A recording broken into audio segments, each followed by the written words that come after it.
भगवान श्री कृष्ण ने जब मोहिनी रूप धारण किया तो उनके सौंदर्य पर 33 करोड़ देवता मोहित हो गए।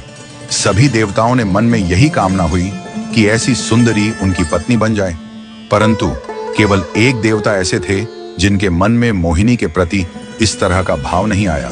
वे थे सूर्यदेव। सूर्यदेव ने मोहिनी रूप को देखकर मन ही मन कहा, यदि ये मेरी पुत्री बन जाए तो मेरा जीवन धन्य हो जाए।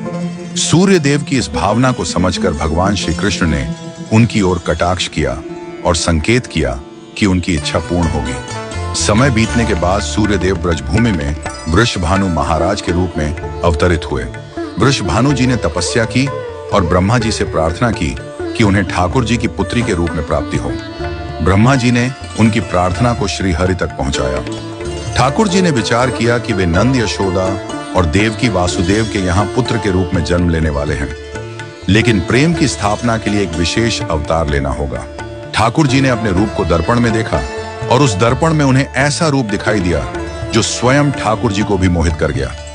यह रूप ठाकुर जी का ही स्त्री रूप था। उन्होंने इस रूप को स्थिर किया और लक्ष्मी जी के वस्त्रों, आभूषणों और श्रृंगार सामग्री का उपयोग करके इस दिव्य स्वरूप को सजाया।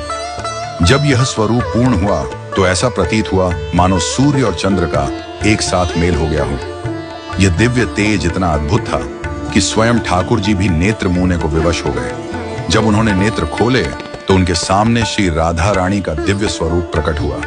श्री राधा के प्राकट्य का समय सुबह 4 बजे का था, जो ब्रह्म मुहूर्त का समय है। भगवान के अन्य अवतारों का प्राकट्य दोपहर 12 बजे या रात्रि 12 बजे होता है, परंतु राधा रानी का जन्म ब्रह्म मुहूर्त में हुआ, जो नए दिन की शुरुआत का प्रतीक है। यह इस बात का संकेत था कि प्रेम का प्रकाश संपूर्ण विश्व में फैलने वाला है। राधा रानी के अवतरण पर वृषभानु महाराज और कीर्तिदा माता के घर उत्सव मनाया गया।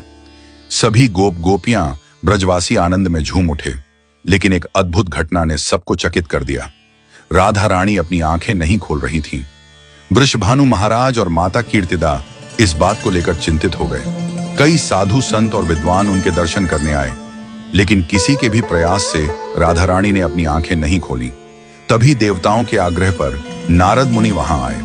उन्होंने राधा रानी के पास बैठकर उनकी स्तुति की। नारद मुनि ने जैसे ही स्तुति गाई, राधा रानी ने पहली बार अपनी दिव्य नेत्रों से नारद मुनि की ओर देखा। उस समय राधा रानी का स्वरूप ऐसा था मानो मृग नयनी सुंदर बालिका अपने पालने से झांक रही हो। यह दृश्य देखकर नारद जी आनंद से झूम उठे। उन्होंने अपनी वीणा और करताल बजाकर कीर्तन प्रारंभ कर दिया और गाने लगे, जय राधे जय वृंदावन वासिनी। वृषभानु महाराज यह अद्भुत दृश्य देखकर भाव विभोर हो गए। उन्होंने राधा रानी को प्रणाम किया और स्वयं को धन्य माना। उन्होंने अनुभव किया कि उनकी पुत्री कोई साधारण बालिका नहीं, बल्कि साक्षात देवी है। इस प्रकार श्री राधा का अवतरण प्रेम की स्थापना के लिए हुआ। ठाकुर जी ने ज्ञान, धर्म और वैराग्य की स्थापना के लिए कई अवतार लिए, लेकिन प्रेम की स्थापना के लिए श्री राधा का अवतरण हुआ।